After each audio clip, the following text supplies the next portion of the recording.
లేక నన్ను ఒక్కటిమ్మంటావా? లేదు సార్, నెంబర్ వెతుకుతున్నాను. ఏం జరుగుతోంది ఇక్కడ?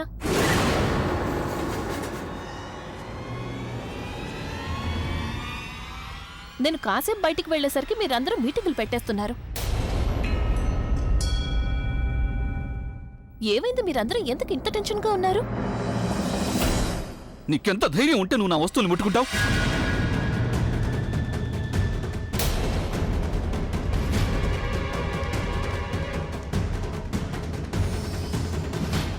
ఇప్పుడు నేనేం చేశాను? నువ్వేం చేసావు అది కూడా నీకు తెలీదా? పద నాతో పాటు.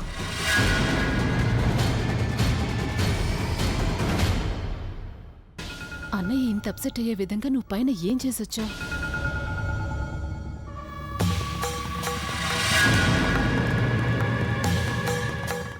Not bad. పద, దీపావళి బాంబులు పేలడం దగ్గర నుండి చూసొద్దాం. ఓరి భగవంతుడా, ప్రజ్ఞ అసలేం చేస్తుందో నాకేమీ అర్థం కావడం లేదు. అభి కోపాన్ని నువ్వు శాంతింపచేయి తండ్రి.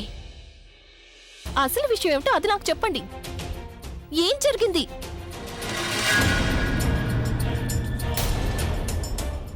చూడు, కళ్ళు తెరుచుకొని చూడు. కనిపిస్తోందా నీకు?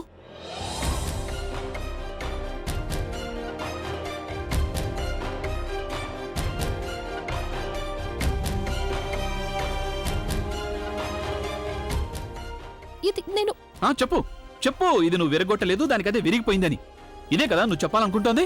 నేను అలా ఏమీ అనడం లేదు. ఇదెలా విరిగిందో నాకు తెలియదు. ఒకవేళ ఈ పని నువ్వు చేయలేదంటే మరి ఇంకెవరు చేసుంటారు? ఎవరో విరిచేశారు. కనిపిస్తోందా నీకు? నీకేమనిపిస్తోంది? దానికదే విరిగిపోయిందా? కాళ్ళున్నాయా దానికి? ఇది నాకు కనిపిస్తోంది, కానీ నేను ఇలా చెయ్యలేదు అని మీకు చెప్తున్నాను. నువ్వు చేయలేదంటే మరి ఇంకెవరు చేసుంటారు? చెప్పు. ఒకవేళ నీకు తప్పు చేసే ధైర్యం ఉంది అంటే ఆ తప్పును ఒప్పుకునే ధైర్యం కూడా ఉండాలి నీకు. ఇది ఒక కళ్ళ చూడే కదా, దీన్ని విరగొడితే నాకేం వస్తుంది చెప్పండి? ప్రశాంతంగా ఉంటుంది నీకు. నీకు తెలుసు ఈ కళ్ళజోడుతో నా సెంటిమెంట్స్ ముడిపడి ఉన్నాయని.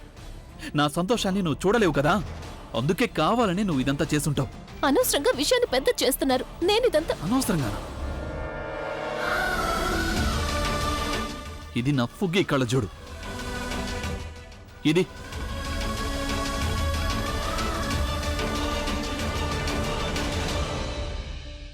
తన జ్ఞాపకార్థంగా నా దగ్గరున్న ఆఖరి వస్తువు ఇది. నాకు బాగా తెలుసు ఇది నీకు మామూలు వస్తువు, కానీ నా దృష్టిలో ఇది నా సర్వస్వం. నాకు ఇది కూడా తెలుసు దీనికి ప్రాణం లేదని, ఇది నాతో మాట్లాడలేదు అని. కానీ నేను దీంతో మాట్లాడతాను కదా, నా ఫీలింగ్స్ ని దీంతో షేర్ చేసుకుంటాను కదా. నా ఫీలింగ్స్ ని ఎవరు అర్థం చేసుకున్నా చేసుకోకపోయినా నా ఫుగ్గి నా ఫీలింగ్స్ ని అర్థం చేసుకుంటుంది. కానీ నువ్వేం చేసావు? నువ్వు నా ఫుగ్గిని నా నుంచి దూరం చేసావు. ఆ తర్వాత ఇప్పుడు తన ఆఖరి జ్ఞాపకాన్ని కూడా విరిచేశావు. నువ్వు ఇంకేమన్నా చెప్పాలా? ఇంకేమన్నా అబద్ధం చెప్పాలనుకుంటే చెప్పేయి. నేను చూడాలనుకుంటున్నాను నన్ను మోసం చేయడానికి నువ్వు ఎంత నీచానికి దిగజారగలవు అని. ఎందుకు ఆలియా, ఎందుకు నువ్వు ఇలా చేసావు? నీకు తెలుసు కదా నానమ్మ తర్వాత నీ ఒక్కదానిని కదా నేను పూర్తిగా నమ్మేది. ఏమన్నావు నువ్వు? ఈ మధ్య అన్నిటినీ మర్చిపోతున్నావా? అది చాలు. వాటిలో ఉన్న శక్తి విషయాన్ని గ్రహించి మనకు వివరిస్తాయి.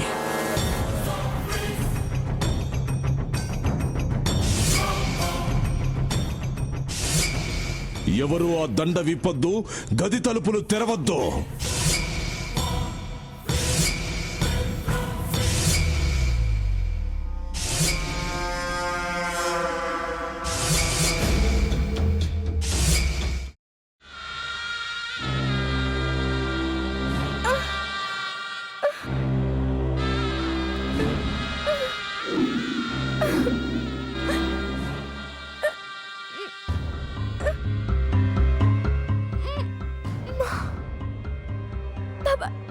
వద్దు బాబాయ్, నేను చేయొద్దు బాబాయ్, ప్లీజ్ బాబాయ్.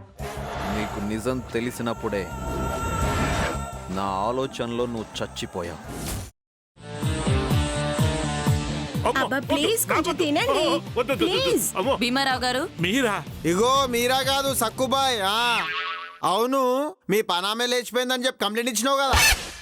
రేయ్, ఆయన కంప్లైంట్ ఇచ్చింది లేచిపోయిందని కాదు, కనిపించడం లేదు అని. అట్లానా? సరే మేడం. ఇడియట్. ఆ వంట మనిషి పేరేంటన్నారు? రత్తాలు మేడం. ఏం పెద్ద మంచి నీ వంట మంచిని కూడా మేడం అని పిలుస్తావా? రేయ్ హాఫ్ బ్రెయిన్,